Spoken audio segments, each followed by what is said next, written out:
Tiens, est-ce qu'on n'aurait pas un petit peu de suspense en Ligue 1 ? Eh bah oui, on a 3 co-leaders, le Paris Saint-Germain, Monaco et l'Olympique de Marseille.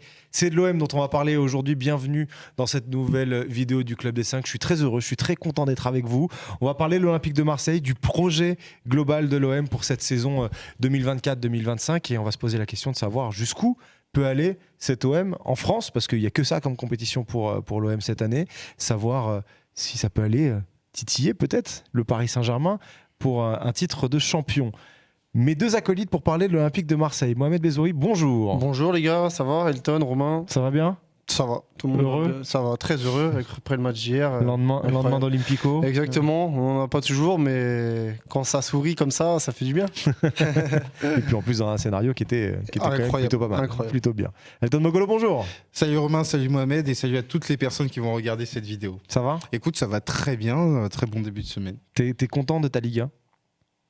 De ma Ligue 1? Ta Ligue 1, oui, bah oui. Ah bah oui, de ma Ligue 1 évidemment, parce que là pour le coup, on a un classement qui commence à se dessiner, un classement que j'avais bien envisagé, et là pour le coup on voit surtout 3 équipes qui travaillent bien. Ouais. Et ça, c'est pas pour nous déplaire, sincèrement. Ouais, des équipes qui ont des résultats qui sont en adéquation avec le taf, c'est quand même plutôt pas mal. Parce que l'année dernière, à cette période de l'année, justement l'Olympique de Marseille. Ah, c'était pas la même situation. Hein. C'était pas pareil.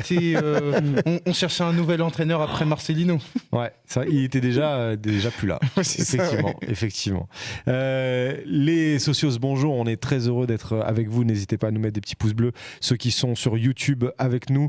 Merci à tous ceux qui nous envoient des messages en podcast. Il y a énormément de gens qui nous écoutent en podcast, donc merci à vous. On espère que vos voyages dans les transports, en voiture, se passent bien avec le Club des 5. On était là la semaine dernière, on a sorti 2 vidéos, une sur le Real, une sur le Paris Saint-Germain. On va sortir 2 vidéos aussi en ce début de semaine, une sur l'Olympique de Marseille, une sur le FC Barcelone. Donc voilà, on essaie de vous donner de plus en plus de contenu, que vous ayez un peu de contenu Club des 5. Et puis on va repartir sur les entretiens, parce qu'il y a quand même eu de très très bons entretiens pendant l'été. On va essayer pendant la trêve internationale d'en avoir quelques-uns si on a des profils qui sont plutôt intéressants. Aujourd'hui sur l'Olympique de Marseille, on va parler donc forcément un peu du match d'hier. On va pas faire un débrief de la rencontre, mais on va parler un peu du caractère de cet OM. On va analyser un peu le projet global. On va parler d'Adrien Rabiot aussi, et parce que ça symbolise peut-être le projet marseillais et la réussite du projet marseillais, en tout cas sur ce mercato estival. Et puis on parlera de nos inspirations, savoir si l'Olympique de Marseille peut aller tétiller le Paris Saint-Germain, si ça va être une lutte à 2, une lutte à 3, pas de lutte pour le titre de champion en Ligue 1. Juste pour revenir sur l'Olympico un petit peu, sans faire le débrief de la rencontre, mais peut-être une corde en plus à l'arc de l'Olympique de Marseille, Mohamed, c'est le caractère, le fait d'avoir réussi à battre les événements, que ce soit le carton rouge ou une égalisation à la 92e minute, quoi. Bah, c'est clair, surtout qu'il y a une expulsion à la 5e minute, ce qui pose énormément de problèmes dans tout le plan de jeu et dans tout le scénario du match qui était censé se dérouler. Donc ce fait de jeu-là, il met l'équipe de l'Olympique de Marseille en grande difficulté, mais moi, j'ai été impressionné par, et on en parlait avec Elton juste avant, par certaines personnalités qui se sont dégagées sur ce match-là.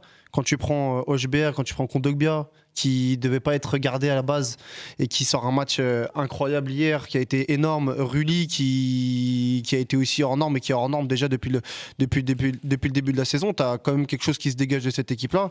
Et comme tu le dis, Romain, la force de caractère hier, elle est exceptionnelle. Parce que au-delà du fait que tu souffres tout le match, parce que ça c'est une vérité, tu souffres tout le match, t'encaisses quand même énormément d'occasions, et je pense que Lyon aurait pu plier le match déjà dès la première mi-temps.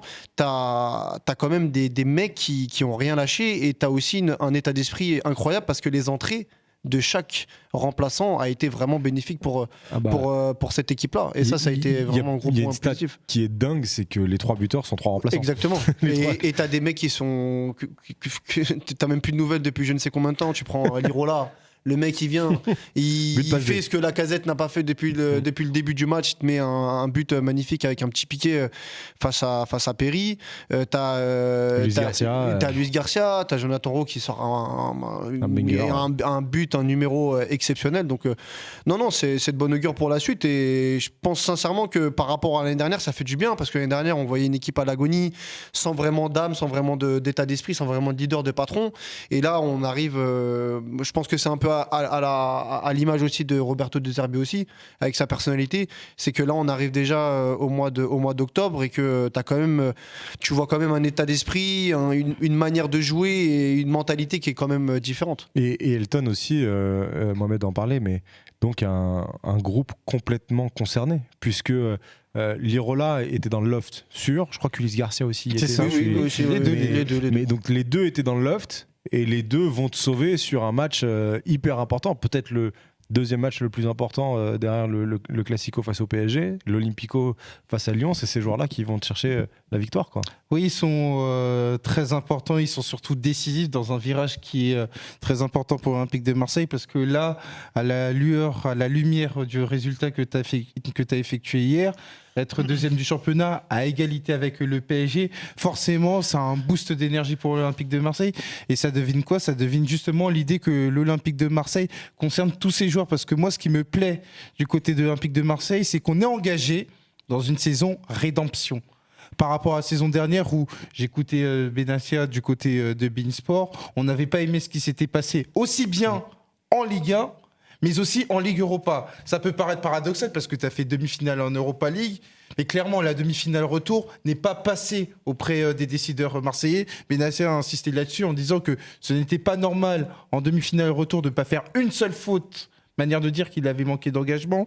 Donc j'ai le sentiment que cet Olympique de Marseille est engagé dans une saison rédemption. Et tu sais, c'est Arrigo Sacchi qui le dit, on joue comme on s'entraîne comme on est dirigé. Et cette saison, tu vois de la direction, à commencer par Longoria, Benassia, mais aussi Ravanelli qui prend de plus en plus d'importance. J'ai le sentiment que cette idée que l'Olympique de Marseille doit remporter des succès, l'Olympique de Marseille doit être un protagoniste, est diffusée par les décideurs, et ça se transfère notamment sur les joueurs avec notamment beaucoup de personnalités, beaucoup de caractère. Parce que pour moi, l'information d'hier, c'est que en plus de bons footballeurs, parce que il y aura toujours de bons footballeurs du côté de l'Olympique de Marseille, tu t'es trouvé des compétiteurs.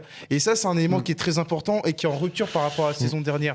Et ça, j'insiste sur ce point parce que quand tu regardes la nature de ce 11 de départ, en plus d'avoir des compétiteurs, moi, ce que j'aime bien du côté de Marseille, c'est que tu as une équipe de capitaines. Rouli, Kondogbia, Højbjerg, pour ne citer que. Oui, c'est des bonhommes qui vont t'amener et te permettre de ne pas être en difficulté dans les moments justement où c'est un peu plus compliqué. Alors ça permet de faire un lien avec tout ce qui s'est passé cet été, parce qu'effectivement il y a eu un mercato qui a été assez ambitieux. Le début de saison est bon puisqu'il y a 4 victoires et un match nul en 5 matchs de Ligue 1. Un nouveau coach, on pouvait penser que ça allait mettre un peu de temps à se mettre en place. Alors c'est pas encore parfait collectivement, on sent que cet OM est hyper perfectible. Valentin Rongier hier en zone mixte, il dit que le coach dit qu'ils sont à 40-50% et que lui il pense aussi qu'ils sont qu'à 40-50%, donc il y a déjà un très bon bilan par rapport à ça. Ce début de saison pour toi il glorifie véritablement tout le taf qui a été fait au mercato par Mehdi Benassia et par Pablo Longoria? Bah, tu parles du match d'hier, hein. Non, le début de saison globalement. Moi, je pense que oui. Je pense que c'est à l'image du mercato. Il y a quand même, quand tu regardes les 13-14 joueurs qui composent cette équipe, pour ne citer que, c'est quand même, je pense, bien au-dessus de la majorité des équipes de Ligue 1. Après, comme tu l'as dit, Roberto De Zerbi dit que l'Olympique de Marseille n'est qu'à 40-50%. Je vais faire un peu la fine bouche, mais j'attends quand même le match référence. Parce que certes, c'est vrai qu'il y a eu cet Olympique de Marseille qui aujourd'hui est à égalité de points avec le Paris Saint-Germain. Mais même quand tu vas gagner à Toulouse, même quand tu vas gagner à Brest, tu gagnes là contre Lyon. Bon, après, il y a eu le carton rouge, mais tu gagnes contre Nice. Je suis pas sûr qu'en termes de mérite dans le contenu, en tout cas par rapport à moi, je pense que les points sont maximisés par rapport à ce que tu as vu. Je pense que les points sont très maximisé, oui. Et je pense que ça va aussi avec la dynamique du groupe de ce début de saison, ça va avec tout l'aspect positif qu'il y a au club. Par exemple, quand tu prends le match contre Nice, tu gagnes 2-0, mais tu mérites pas de gagner 2-0. Par exemple, tu gagnes à Brest, mais à Brest, tu as quand même beaucoup de moments dans le match où tu as quand même énormément de difficultés. Toulouse, c'est pareil. Et je pense que Marseille doit encore progresser, c'est normal, c'est un nouveau coach, il doit y avoir même le 11 a beaucoup, bien sûr, a beaucoup changé. Puis il y a eu des suspensions. Il y a eu des suspensions. Il y a des joueurs qui sont pas encore au top. Je pense à Valentin Rongier par exemple, qui n'est pas encore au top pour ne citer que lui. Mais t'as quand même ce manque-là de matchs référence par rapport au début de saison. Je pense que par exemple une équipe comme Monaco en a eu des matchs de référence, mais pour ne citer que, parce que c'est un concurrent direct à l'Olympique de Marseille. Mais je pense que l'Olympique de Marseille ils doivent encore confirmer leurs résultats par des vrais contenus bien aboutis. Elton, on va parler d'Adrien Rabiot après, mais l'été marseillais, tu le juges comment? Réussi? Très réussi? Très très réussi? Ça a l'air à des années-lumière par rapport à ce qu'on a connu il y a un an, quoi, il y a un an tout pile. Réussi dans la mesure où l'Olympique de Marseille est là où il voulait être. C'est-à-dire qu'on était sur un mercato qui peut paraître paradoxal dans la mesure où tu n'avais pas de Coupe d'Europe, où on aurait pu penser que ça sera un mercato de récession. C'est justement un mercato, tu as voulu être plus agressif en lançant une nouvelle histoire, en ayant une équipe qui te ressemble le plus, pour encore une fois reprendre les mots de Benassia du côté de DAZN, et ça se retranscrit sur la feuille de route à partir du moment où tu as des joueurs, tu as un mix, à savoir des joueurs bien évidemment à la relance, parce que l'économie marseillaise ne te permet pas d'avoir des joueurs premium, ça c'est sûr, mais tu as des joueurs notamment aguerris, je fais référence à Højbjerg qui pour moi est une vraie bonne recrue, et une recrue qui va t'apporter un saut qualitatif, je l'espère, qui s'appelle Adrien Rabiot. Donc on est sur un mercato agressif, sur un mercato qui se veut résolument ambitieux, et sur un mercato où pour le coup, tu t'es donné les moyens d'avoir du choix. Et ça, c'est quand même quelque chose qui est très important, parce que à partir du moment où tu apportes De Zerbi en tant qu'entraîneur du côté de l'Olympique de Marseille, il faut un mercato en adéquation avec ses fameuses ambitions. De manière régulière, quand il a été question des conférences de presse, on a souvent mis en avant que De Zerbi était un leader de projet, et que par rapport à ça, il y avait des joueurs qui ont émis le désir de jouer avec lui. Et donc moi, par rapport à ça, c'est quelque chose qui est très intéressant, parce que on voit un mercato marseillais qui petit à petit, parce que les années se suivent, parce que Longoria enchaîne les années en tant que président, et ben on est beaucoup plus proche de ce qu'on veut faire. Alors qu'avant, ce n'était pas nécessairement le cas, précisément parce que tu n'avais pas forcément beaucoup de latitude à partir du moment où, un, tu n'avais pas les mêmes finances, deux, tu devais retrouver avec des champions, et donc c'était un mercato qui était plus compliqué. Mais juste pour réagir à ce que tu dis, Elton, sur deux, trois trucs par rapport au mercato. La première chose, c'est que aujourd'hui, l'Olympique de Marseille, quand on parle de l'Olympique de Marseille, on parle de Benassia et de Longoria qui s'occupent du sportif. La plus grosse difficulté, c'est de recréer une dynamique sportive sans Coupe d'Europe. Déjà, ça, c'était une énorme difficulté. Réussi quand même, parce que tu arrives quand même à faire des joueurs de grosse qualité. Ismaël Koné, qu'on ne connaît pas forcément, mais qui a une très très bonne réputation, qui est très jeune. Højbjerg, Greenwood, etc., etc. La deuxième, c'est que tu as quand même un gros bémol, c'est en défense, tu as quand même des manques. Alors que tu as pris Brassier. Alors que tu as pris Brassier. Cornelius aussi. Mais tu as pris Cornelius. Mais en termes de qualité, je pense que quand tu prends Cornelius, Mbemba qui n'est plus là, tu perds quand même au change. T'as latéral droit qui est vraiment difficile, parce que quand c'est pas quand c'est pas Murillo, bah là c'était Balerdi, mais bon, Balerdi c'est pas vraiment son poste, mais bon, après ça peut être Rongier, mais Rongier qui a déjà joué ça avec Sampaoli, mais on sait très bien que c'est pas forcément son poste, c'est pas du tout même son poste, même si c'est un joueur qui peut s'adapter. Et puis la troisième chose, c'est que aujourd'hui t'as une métamorphose en termes de politique sportive, parce qu'on se rappelle l'année dernière que l'OM est parti chercher des joueurs, beaucoup de joueurs de profil africain. Je pense qu'ils ont vu que ça a posé problème sur la durée, parce que la CAN, ça a laissé des traces, etc. etc. Et je pense qu'aujourd'hui, les profils de joueurs que l'Olympique de Marseille a fait, quand on prend en termes de coût et de qualité, c'est quand même très costaud. Sur un rapport qualité-prix, c'est quand même très costaud ce qu'ils ont réussi à faire. Il y a eu des folies, il y a eu Wai, il y a eu Greenwood, mais il y a aussi beaucoup de départs aussi. Il y a eu la masse salariale qui a été libérée. Donc moi, je suis quand même satisfait dans la globalité du mercato, mais tu as quand même des postes. Je pense qu'en défense centrale, tu as un homme fort qui manque. En défense, à la défense à droite aussi. C'est aussi la réalité d'un club qui joue pas de Coupe d'Europe. Bien évidemment, tu as fait quand même un effort, parce qu'il faut quand même contextualiser, Romain Mohamed. C'est que normalement, nous, on a grandi avec le fait que, absence de Coupe d'Europe, tu te serres la ceinture sur le mercato. Ouais. Et c'est tout l'inverse, parce que c'est de rentrer en moins. Et donc, exactement, parce qu'on oublie un élément qui est très important, mais c'est Franck McCourt.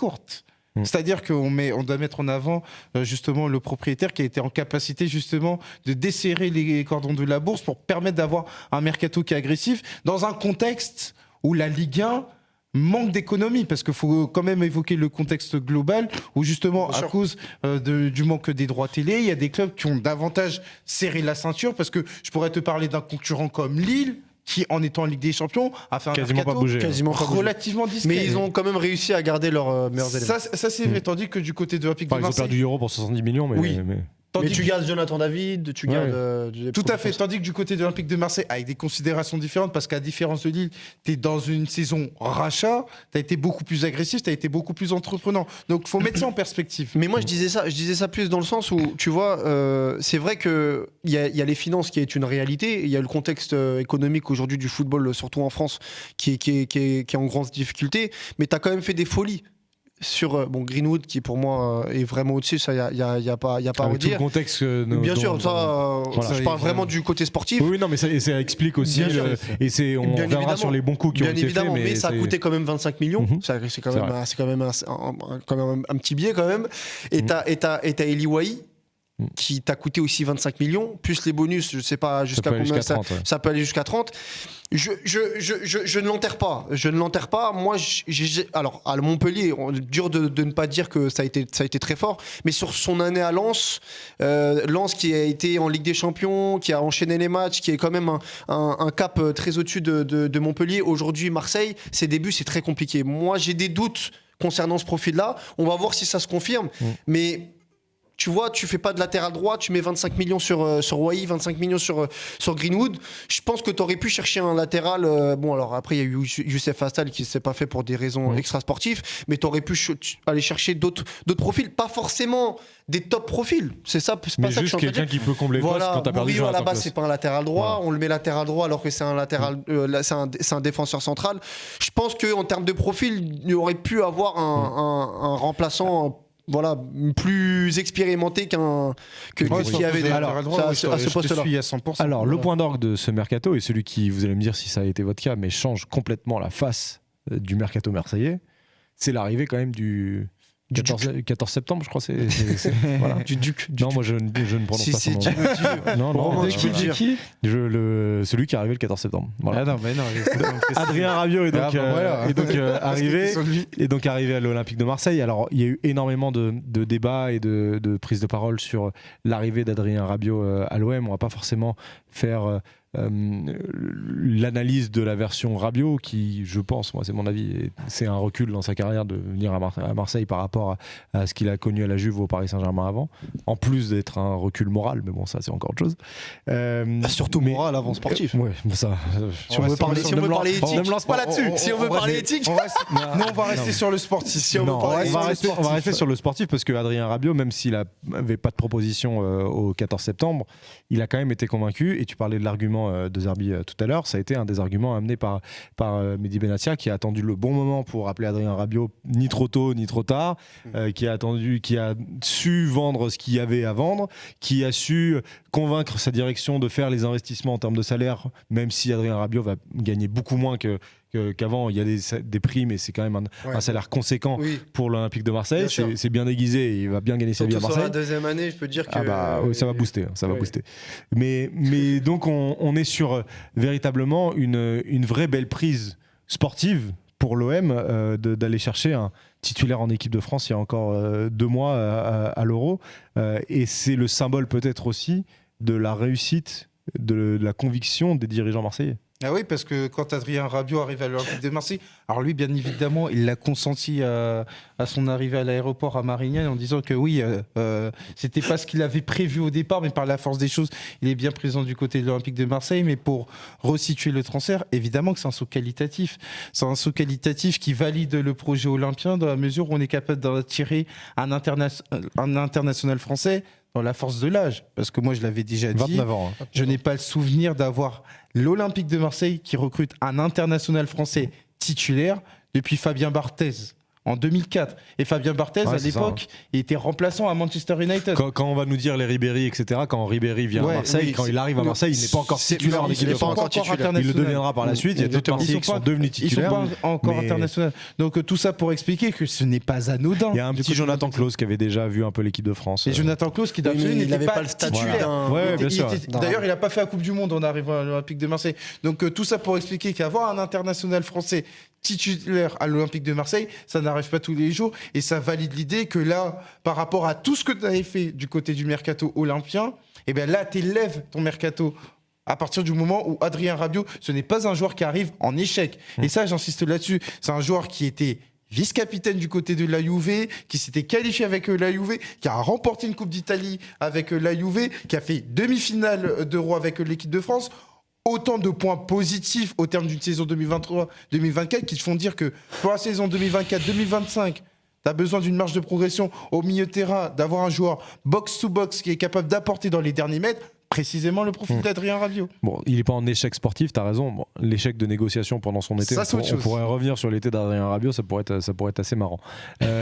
Mais c'est vrai, et là encore, l'idée, Mohamed, n'est pas de survendre Adrien Rabiot, parce que on connaît assez le profil du joueur, que ce soit au Paris Saint-Germain, à la Juve. Je trouve qu'il a même un peu changé de style de jeu entre les deux, même avec l'équipe de France. L'idée, c'est pas de dire Marseille a recruté Neymar Prime comme le PSG l'avait fait en 2017, mais c'est quand même pour Marseille qui n'a qu'un match par semaine pendant un an. Bien sûr. Et pour la Ligue 1, vu l'adversité qu'il y a en Ligue 1, je ne sais pas si vous regardez les matchs en ce moment, mais sorti des trois du haut, il y a bonne qualité. Il y a un vrai gap entre les trois meilleures équipes de la Ligue 1 et le reste. Et le reste, c'est quand même un saut qualitatif qui est quand même assez fulgurant et inattendu par la période dans laquelle Adrien Rabiot arrive à Marseille. C'est simple, Adrien Rabiot sur les 5 dernières saisons avec la Juve, c'est plus de 150 matchs.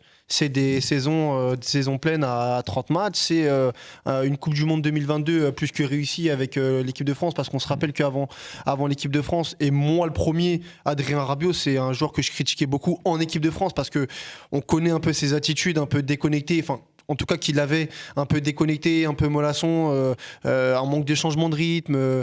Des fois, tu avais l'impression qu'il manquait de concentration.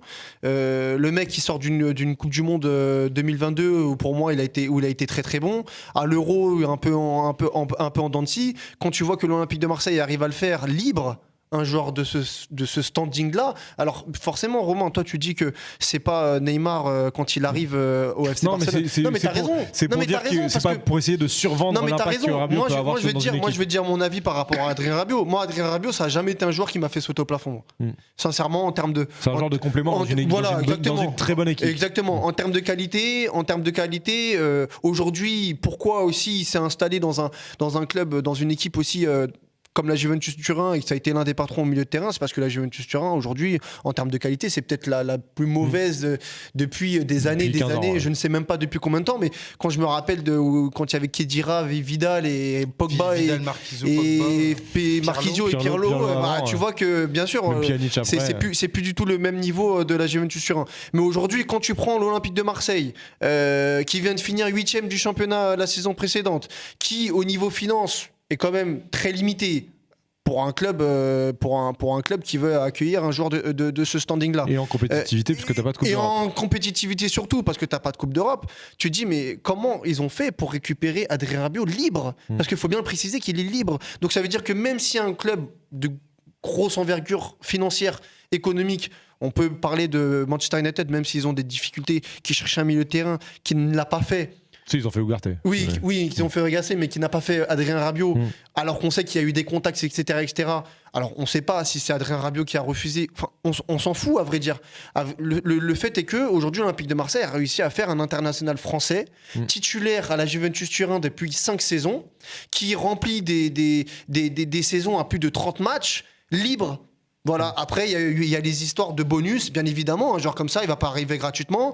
Même si la première année, tu vas l'avoir à pas très cher. La seconde année, tu vas le payer un peu plus. Ça, c'est vrai. Il y aura des primes, mais c'est quand même exceptionnel, quand même, le coup. Et comme tu dis, Romain, il y a peut-être une régression par rapport à la carrière d'Adrien Rabiot par rapport à ce choix-là. Mais par rapport à l'Olympique de Marseille, ce qu'ils ont réussi à faire avec ce joueur-là, c'est jackpot. Alors justement, c'est intéressant que tu parles des primes, parce que c'est conditionné au fait que l'Olympique de Marseille se qualifie pour la Ligue des Champions. Ah oui, ça, c'est une obligation. Si l'Olympique de Marseille ne se qualifie pas pour la Ligue des Champions, économiquement, je pense que ça va être très compliqué pour la saison prochaine.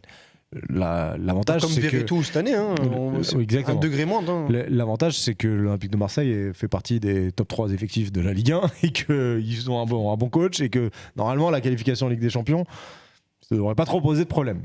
La question maintenant qu'on va se poser, c'est est-ce que ça peut pas aller plus haut? Est-ce que, voilà, un Paris Saint-Germain dont on a vanté la jeunesse, dont on voit actuellement aussi les limites, que ce soit contre Girona quand ça a gagné ou contre Reims quand ça fait match nul là ce week-end, est-ce que cet Olympique de Marseille, qui fait face aussi à Monaco, qui est une équipe qui a du talent, mais qui pas forcément l'équipe la plus constante de Ligue 1, qui peut avoir des moments de trou, est-ce que cet Olympique de Marseille peut pas tirer son épingle du jeu? Et donc la question que je vais vous poser, c'est de savoir, en fin de saison, où est-ce que vous la voyez? Est-ce que vous la voyez dans la lutte pour le titre avec le Paris Saint-Germain, mais ça sera un peu short, donc il y aura très peu d'écart entre les deux?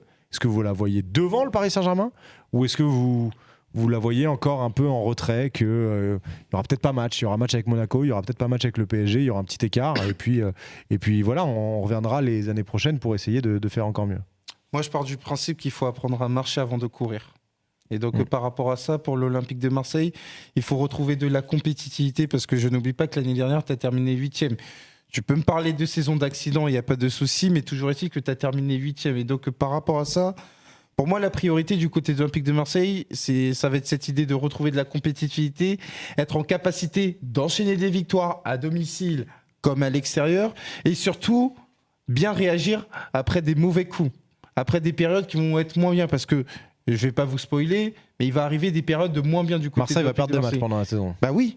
Et la force d'une grande équipe, c'est d'être en capacité à réagir rapidement. Et ça, cet inconnu, du côté de l'Olympique de Marseille, je ne la maîtrise pas, je ne la connais pas. Je ne connais pas la capacité de l'Olympique de Marseille de rebondir après des périodes où va y avoir des mauvais résultats, va y avoir des critiques, parce que du côté de l'Olympique de Marseille, du côté de Marseille, c'est passionnel de manière positive comme de manière négative. Moi, j'ai un précédent. Mohamed, il est bien placé pour en parler. C'est Annecy.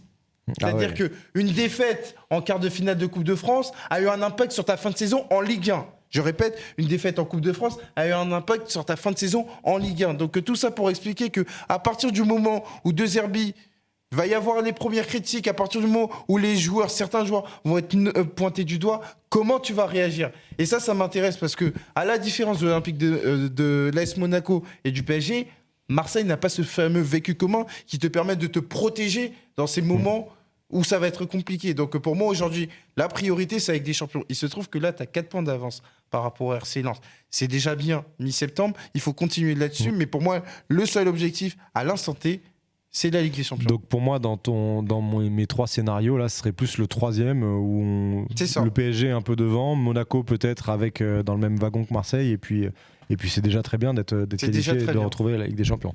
Mohamed, tu vois quoi toi? Moi, en restant objectif, je trouve quand même que le Paris Saint-Germain, ça reste quand même au-dessus. J'en entends pas mal dire ouais, ça joue le titre, il faut quand même se calmer. T'as quand même un ogre dans ce championnat. Après, pourquoi pas aller titiller le Paris Saint-Germain, mais sur la durée, je pense que le PSG, ça reste quand même très au-dessus en termes de constance, de régularité. C'est très très difficile de tenir tête, surtout sur une année comme ça où tu as une année entre guillemets un peu de transition avec une toute nouvelle équipe, un tout nouveau coach. Ça va être pour moi quasiment impossible. Après, on ne sait jamais dans le football. Il y a des scénarios qu'on ne maîtrise pas, qu'on a déjà vu des choses complètement folles. L'année dernière, il y a une équipe en Allemagne qui a fait vaincu toute la saison, qui a pris le titre au Bayern. En partant d'Europa League. Voilà, exactement. Et pour moi, finir dans les 3 premiers, déjà, ça serait très très bien. Aller directement en Ligue des Champions, sans passer par les tours préliminaires, ça reste pour moi une très très bonne chose déjà, parce qu'on n'oublie pas d'où on vient. Il ne faut pas oublier d'où on vient. On n'oublie pas la saison dernière qui a été catastrophique. Donc ce serait une très très bonne progression. Et après, comme tu as dit Romain, quand tu as un mec comme Adrien Rabiot qui vient confirmer les ambitions du club, tu es obligé de viser haut. Donc ça veut dire qu'à un moment donné, si tu n'arrives pas à te qualifier directement pour la Ligue des Champions, c'est échec. Parce que même si tu passes par les tours même si tu te qualifies, on a vu l'influence que pouvait avoir un barrage l'année dernière sur une saison de l'Olympique de Marseille. Non, mais exactement. Le match contre le Pana, ça a été un tournant catastrophique pour la suite de la saison. Exactement, ça a été un tournant catastrophique pour la suite de la saison. Et puis même en termes de d'honneur et de respect par rapport à soi-même, par rapport à l'équipe que tu as, par rapport au tout le travail que tu as fait, tous les problèmes que tu as eu avec les lofters, tu ramènes Roberto De Zerbi qui est un coach reconnu dans le monde du football au niveau européen, avec des gros principes de jeu, une forte personnalité. Tu es obligé d'atteindre les 3 premières places. C'est une obligation. On verra si l'Olympique de Marseille sera sur le podium, ou peut-être plus. En tout cas, et s'il pourra titiller le Paris Saint-Germain jusqu'à la fin de la saison, en tout cas, pour essayer, puisque pour le moment, c'est le cas. Ils sont premiers ex-aequo avec Monaco et le PSG. Mais ce qui me fait rire quand même, faut le préciser, parce qu'on parlait de Rabiot. Et après, on passe de le dire. C'est que t'es chaud là. T'as certains journalistes, t'as certains gars qui critiquent le choix d'Adrien Rabiot d'aller à l'Olympique de Marseille. Ça, je comprends tout à fait. Par contre, avoir des doutes sur son comment dirais-je, sur son niveau, sur ses attitudes par rapport à la Ligue 1. Mais faut arrêter les gars, à un moment donné, s'il vous plaît. Ça fait depuis je ne sais combien d'années que le mec il performe quand même à la Juventus Turin. Alors il y a eu des moments difficiles, mais sur les 2 dernières saisons, ça a quand même été l'un des meilleurs joueurs de l'équipe. Le mec il va arriver à l'Olympique de Marseille. Il y en a certains qui disent oui, Roberto De Zerbi, c'est beaucoup d'intensité, beaucoup de rythme, beaucoup de pressing, beaucoup de contre-efforts, etc. Beaucoup de courses. Faut arrêter. Adrien Rabiot il va venir en Ligue 1. Là où on va vraiment avoir le problème Adrien Rabiot, ça va être peut-être en Ligue des Champions si l'Olympique de Marseille se qualifie, voir s'il confirme un peu ses performances contre des très grosses équipes européennes. Aujourd'hui, en Ligue 1, pour moi, Adrien Rabiot, il va se balader. C'est tellement au-dessus. Faut pas se mentir à soi-même. Les problèmes, ça reviendra aussi s'il y a des renégos à faire. Parce que là, c'est là où il y aura un problème. T'as encore un an. S'il te plaît, Véronique. Mais en vrai, je pense pas. Véronique, s'il te plaît. La manière dont Marseille appréhende le cas Rabiot, qui est une appréhension de c'est du bonus et puis c'est tout, fait que de toute manière, tu vas pas être embêté parce que c'est du bonus. Tu vois. On va terminer cette émission avec le moment de Winamax, le moment au tableau. Je vous ai pas encore mis le tableau avec les résultats des précédents matchs parce que Elton et Walid ont eu tout faux. Donc voilà. Donc on vous rappelle que jouer comporte des risques. J'ai été trahi par qui par le Paris Saint-Germain, par Girona, par je sais pas, par tout le monde, hein. Par le Real aussi. Ah oui, j'ai été trahi par le. T'as mis Gironde contre. Non, j'ai fait un pari. Il a émis le Real qui gagne sans prendre de but, 1-0, 2-0, 3-0, et il a émis Gironde qui marque un but au parc. Donc, voilà. On rappelle que jouer comporte des risques, il faut faire attention aux mises que l'on met, et on remercie Winamax qui est notre partenaire depuis énormément d'années maintenant avec le Club des 5, donc merci à eux. N'hésitez pas à aller voir leur site si vous avez besoin de faire des paris sportifs, mais on fait attention. On s'est mis le match de Marseille justement, le Strasbourg-OM qui est le prochain rendez-vous de l'Olympique de Marseille en Ligue 1. On vous propose un prono, un pari chacun. Tiens, on va commencer par Mohamed. Mohamed, toi tu vois la victoire sèche de l'Olympique de Marseille. C'est facile. À Strasbourg continue dans sa dynamique, même si Strasbourg, j'ai vu 3 matchs depuis le début de la saison et franchement j'aime vraiment beaucoup cette équipe-là. Mais il y a toujours cet aspect un peu très, très jeune à Strasbourg avec beaucoup de manque d'expérience. Et l'Olympique de Marseille, même si j'attends quand même le contenu, comme j'ai dit précédemment, le contenu référence en Ligue 1, je trouve quand même qu'au niveau individualité, en termes de dynamique, je ne les vois pas faire une contre-performance à Strasbourg. Donc Marseille qui gagne à Strasbourg, la cote elle est à 2, c'est plutôt intéressant. Nous on s'est plus orienté vers les équipes qui marquent, les 2 équipes qui marquent. Alors on va commencer par moi.